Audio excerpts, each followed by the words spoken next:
You graduated from college 9 months ago. You're 22 years of age. What exactly you plan to do with your life?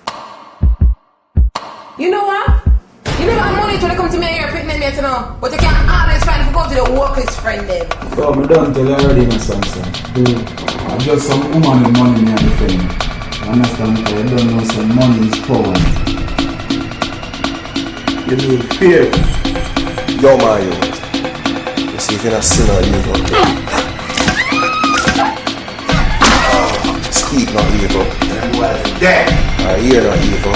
Shut up. You have to fear not evil. You understand? We are going to do this in about you, with or without you, you know. You understand? So either you roll with it or you go on your ways right now.